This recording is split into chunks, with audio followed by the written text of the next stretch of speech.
Lokayukta police ने आज PHE की असिस्टेंट इंजीनियर को 60,000 रुपए की रिश्वत लेते हुए रंगे हाथों गिरफ्तार किया है, जिससे ठेकेदार से बिल भुगतान के नाम पर रिश्वत मांगी थी।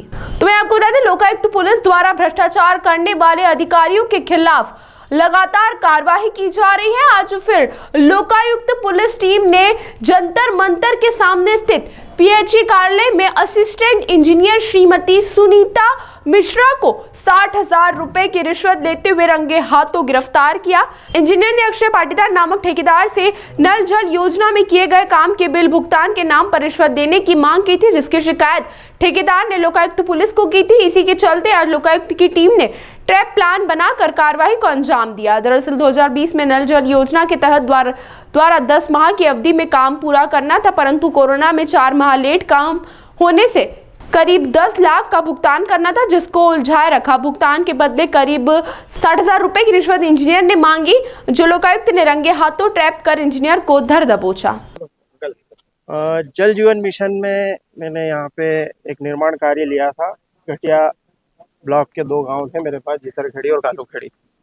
उसमें मैंने 2020 अक्टूबर में काम मेरे को अलॉट हुआ था। उसको मैंने पूरी जी जान से मेहनत करके समय अवधि में कंप्लीट करने की पूरी कोशिश की, लेकिन 2021 मई में जो कोरोना लगा था, लॉकडाउन लगा था, उस वजह से और कुछ विभागीय विलंबों की वजह से मुझे 4 महीने ज़्यादा लगे काम करने में। तो मेरा काम जो था वो 6 महीने में पूरा करना था, जिसकी वजह से मुझे 10 महीने लगे। तो मैं 21/7 मतलब ये 2021 में अगस्त में मेरा काम कंप्लीट हुआ। पूरे मिला के मेरे को 4 महीने ज़्यादा लगे, जिसमें 2 महीने का कोरोना काल था और 2 महीने का विभागीय व्यवस्थाओं से मेरा विलंब हुआ। लेकिन इसके बावजूद भी मुझे आज 13 जून 2024 को, मतलब 2021 से लेके 2024 जून तक मेरे समय अवधि प्रकरण को लेके ये लोग मुझे टालते रहे। फिर बीच में मैंने सीएम हेल्पलाइन का भी सहारा लिया। सीएम हेल्पलाइन को इन्होंने भी मतलब क्या कहा जाता है ना कि ठीक है देख लेंगे, उस तरह से इन्होंने पल्ला झाड़ते रहे। अब वो सीएम हेल्पलाइन जैसे कि ऊपर पहुंच गई और वो L4 या L5 जो भी इनके नियम होंगे उसमें पहुंच गई, तो इनको प्रेशर आया कि अब हमको ये करना पड़ेगा निराकरण। तब जाके ये मेरे पीछे लगे और बोले ये कागज लाओ, वो कागज लाओ, ये करो, वो करो। मतलब ये है कि ये लोग इनकी ड्यूटी निभाना बिल्कुल सही नहीं समझते। पैसे की मांग कब करी थी? फिर इसके बाद में मैंने इनको बोला कि कहाँ काम रुक रहा है मेरा, बताओ का कैसे क्या रुक रहा है। तो इन्होंने फिर डिमांड रखी तो हमने फिर कितनी डिमांड रखी? इन्होंने मेरा प्रकरण जो था अधीक्षण यंत्री खुराना जी के यहाँ पे निलंबित था। तो इन्होंने कहा कि हम साहब से बात करते हैं। मैडम ने कहा कि आपका काम हो जाएगा।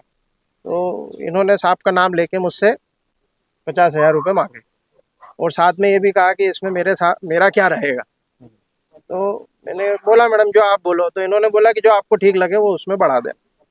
तो मैंने उसमें 50,000 साहब के और 10,000 रुपये मैडम के मिला के 60,000 रुपये दे के आज ये रंगे हाथ पकड़ाने की और लोकायुक्त में आवेदन दे के ये कार्रवाई करी। क्या नाम आपका? मैं अक्षय पाटीदार, पेशे से सिविल इंजीनियर हूँ, उज्जैन का ही निवासी हूँ।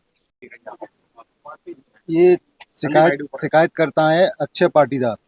इन्होंने 1/7/2024 को एसपी लोकायुक्त श्री अनिल विश्वकर्मा साहब के समक्ष प्रस्तुत होकर शिकायत मांगने संबंधी आवेदन प्रस्तुत किया। इस शिकायत का सत्यापन एसपी साहब ने मेरे माध्यम से कराया। शिकायत सत्यापन के दौरान शिकायत सत्य पाई गई। उसी तारतम्य में आज ट्रैप का आयोजन किया गया और इस ट्रैप कार्रवाई में सहायक यंत्री श्रीमती निधि मिश्रा 60,000 रुपये लेते हुए ट्रैप की गई। सर, किस मामले में रिश्वत मांगी थी? ये इनकी एक फर्म है, फर्म मानश्री। इनको ठेका मिला था किसी गांव में नल जल योजना में काम करने का 2020 में। तो इन्होंने काम कर दिया, कुछ 2-4 महीने डिले हुआ, ऐसा उनका बोलना है कि कोरोना के समय में। लेकिन उसके कारण, डिले के कारण आज तक उनको भी 3 साल से लेके आज तक परेशान किया जा रहा है और उसके जो पेमेंट बकाया था उसका भुगतान नहीं किया जा रहा है। कितना? और उसके भुगतान के एवज में उसमें रिश्वत मांगी जा रही थी। कितना पेमेंट? तो लगभग 10 लाख रुपए उनका बताया है कि लगभग 10 लाख रुपए का जो भुगतान था उनका वो पेंडिंग था। इस मामले में किन धाराओं में अब कार्रवाई होगी? भ्रष्टाचार अधिनियम की धारा है धारा 7, उसमें कार्रवाई करेंगे। सर, इसमें और भी कोई लोग आगे विवेचना की जाएगी। आपका नाम?